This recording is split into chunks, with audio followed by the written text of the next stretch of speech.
Salut les petits chats! On se retrouve aujourd'hui pour un tout nouveau tuto sur la campagne Total Cover. Vous avez certainement dû voir mon visage sur la dernière campagne Total Cover de chez L'Oréal. En effet, j'ai été l'une des L'Oréalistas pour représenter la campagne Total Cover. Et donc aujourd'hui, je vous parle de ces produits-là et je vous montre comment j'applique ma palette Total Cover et pour que vous puissiez voir réellement le rendu pas à pas avec moi. Donc voilà, si cette vidéo vous intéresse, restez là et continuez à regarder. Donc là j'ai hydraté ma peau, donc comme vous savez dans ma routine teint j'ai mis mon sérum, ma crème hydratante, etc.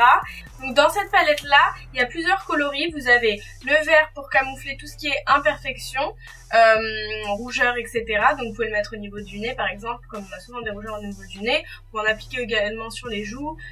Le violet pour venir corriger les côtés sombres du visage, c'est-à-dire comme les cernes.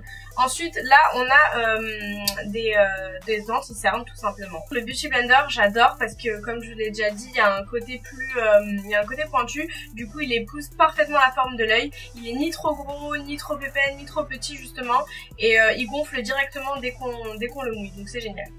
Donc ce que je fais, c'est que je viens prendre ma petite couleur vert ici, et là comme vous voyez j'ai une petite imperfection, je sais pas si vous voyez bien à la caméra, en fait c'est une trace dans le bouton qui est partie. Donc j'applique le produit à ce niveau là, et je tapote au doigt directement. Voilà, j'en mets un peu ici également. Ensuite, je viens prendre la couleur violette pour les cernes. Toujours au doigt. Et là, je tapote sur ma cerne. Bon, c'est vrai que si vous voulez absolument pas vous salir les doigts, vous pouvez directement le faire à l'aide du pinceau qui est fourni avec. Qui est plutôt prévu à cet effet-là. Vous pouvez directement utiliser le Beauty Blender. Donc là du coup je viens prendre les fonds de teint Total Cover Infaillible Cover et je les ai en teinte 20 sable et 22 beige éclat. Donc je pense que la 22 beige éclat va être un peu foncée, je vais voir ce que ça donne avec la 20. Elle est un peu trop rosée, bon je vais essayer de l'appliquer et je vais voir, au pire des cas je réchaufferai mon teint. Donc je l'applique directement au doigt.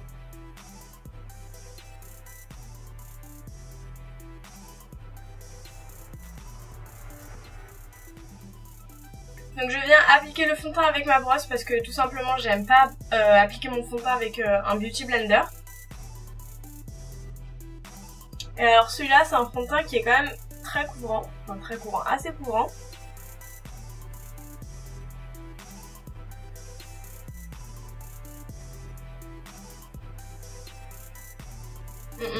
La teinte elle est un peu trop claire je trouve. Je sais pas si on voit bien à la caméra mais la teinte je la trouve quand même un peu trop claire. Donc ensuite je viens appliquer l'anti-cerne qui est là, c'est le second.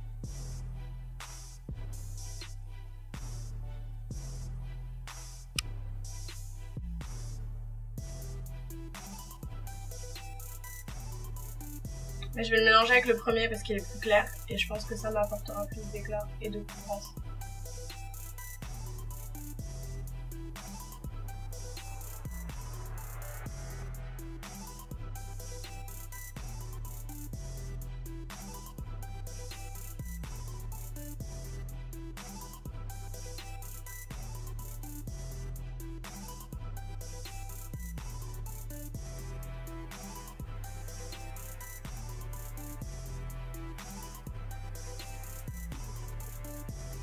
Donc voilà ce que ça donne pour le teint. L'anti-cerne est pas mal vu que ça a quand même couvert une partie de mes cernes. Donc ça c'est le rendu final du fond de teint. Dites-moi ce que vous en pensez, dites-moi quel type de fond de teint vous préférez. Donc si je devais dire quelque chose sur la palette Total Cover, je trouve que c'est une palette pratique parce que déjà d'une, il y a les correcteurs et les anti-cernes, donc c'est pas mal pour les filles qui veulent voyager, pour les filles qui veulent mettre dans leur sac pour faire quelques retouches durant la journée. C'est aussi pas mal parce que d'habitude on a toujours un correcteur par-ci, un correcteur par-là, l'anti-cerne de ce côté-là, l'anti-cerne plus clair pour illuminer, l'anti-cerne moins clair pour cacher, enfin bref. Là du coup la palette elle réunit vraiment tous les coloris et du coup c'est beaucoup plus pratique. Le matin quand on est pressé ou quoi, on attrape sa palette Total Cover, on vient prendre le vert pour cacher les rougeurs, les imperfections, le violet pour cacher les cernes et les anti-cernes pour unifier le teint, etc. Donc non, franchement, c'est une bonne palette qui offre quand même assez de couvrance comme vous pouvez le voir. Et pour le fond de teint, ce que j'aurais à dire, c'est que c'est un fond de teint assez couvrant. Quand on l'applique, on sent directement l'épaisseur du fond de teint. Donc les filles qui ont besoin de camoufler des imperfections, il va vraiment vous convenir.